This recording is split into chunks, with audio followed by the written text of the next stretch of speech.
누가 끝내 마음을 얻을까요? 그리고 누가 결국 모든 것을 잃게 될까요? 이 지역은 여전히 집을 떠나 막노동 현장에서 하루하루를 버티고 있었다. 손바닥은 굳은 살로 가득했고 피부는 거칠게 타들어갔는데 몸의 고단함보다 더 괴로운 건 마음속 무게였다. 결혼식 파국 이후 아버지 이상철과 부딪히며 집을 나왔고 그 뒤로는 돌아갈 곳이 없었다. 이상철의 굳은 신념과 자신만의 자존심이 정면으로 충돌한 결과였다. 현장에서 돌아와 낡은 원룸에 앉아 있으면 늘 떠오르는 건 아버지의 얼굴이었다.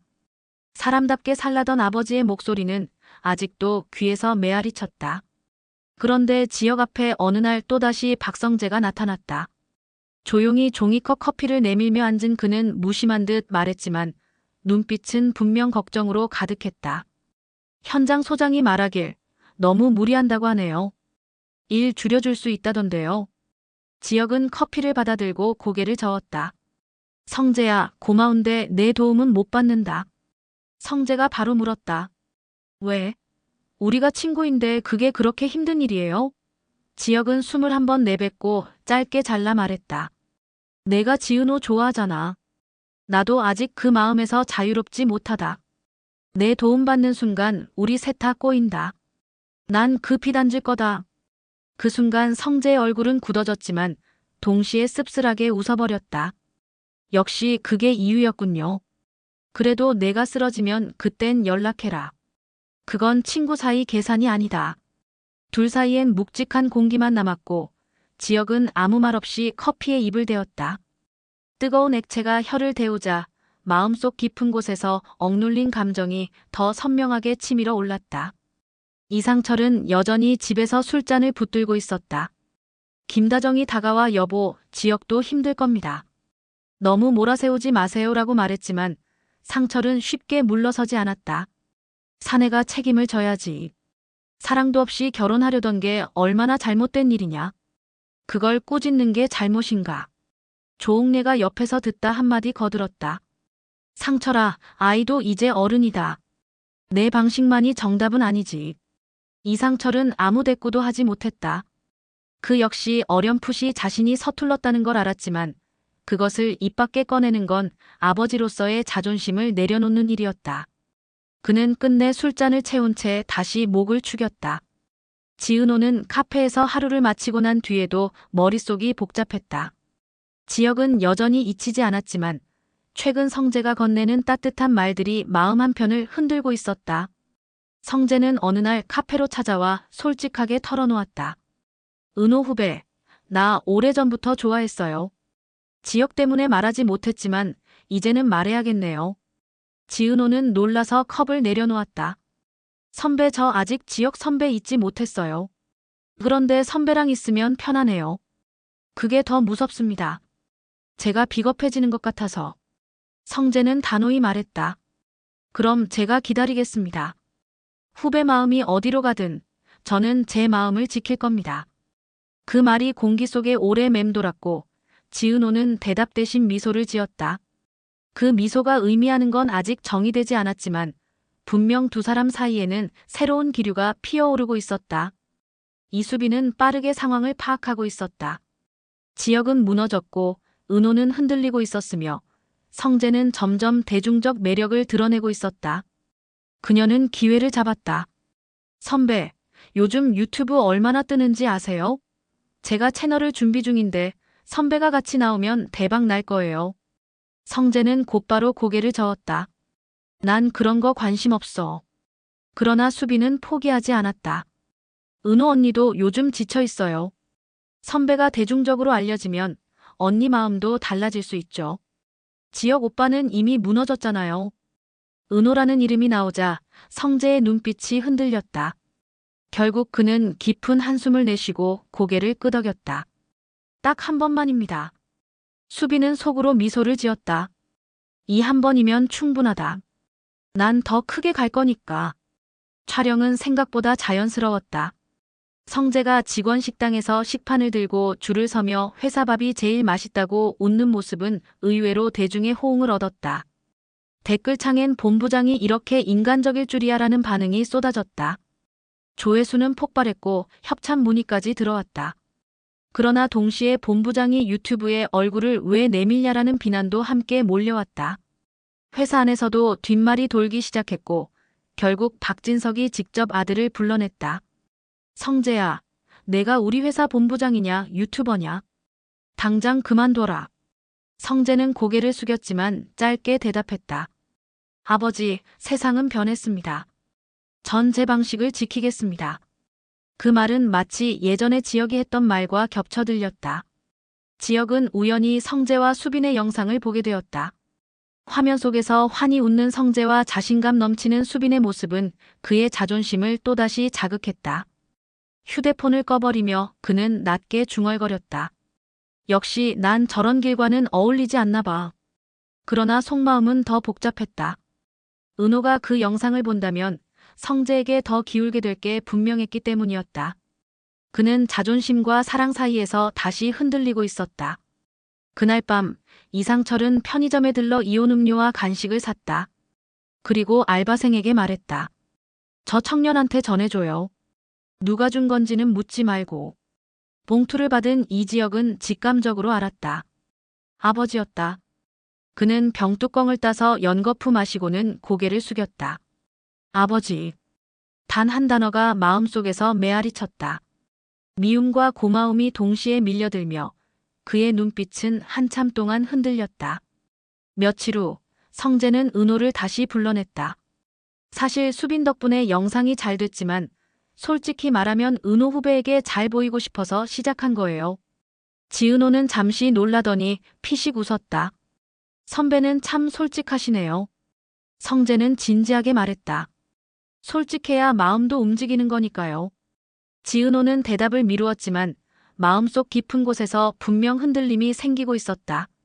지역에 대한 미련이 아직 사라지지 않았지만 성재가 주는 안정감과 다정함은 점점 더 커지고 있었다. 그 무렵 수빈의 채널은 급성장하며 구독자 100만을 돌파했다. 하지만 동시에 편집 영상 속 통화 장면이 확대 재생산되며 이미지 메이킹 쇼라는 논란이 불거졌다. 협찬사 일부가 발을 빼겠다는 신호를 보냈고 수빈은 속으로 이를 갈았다. 흔들릴 때일수록 더 밀어붙이면 된다. 그녀는 박성재에게 전화를 걸어 내일 라이브 합시다. 편집이 아니라 생방으로 진짜를 보여줘야 해요.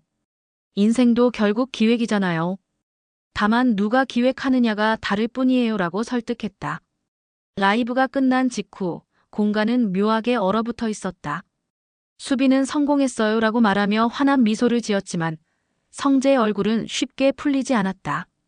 그는 카메라가 꺼진 자리에 남겨진 공기 속에서 자신의 대답들을 곱씹고 있었다.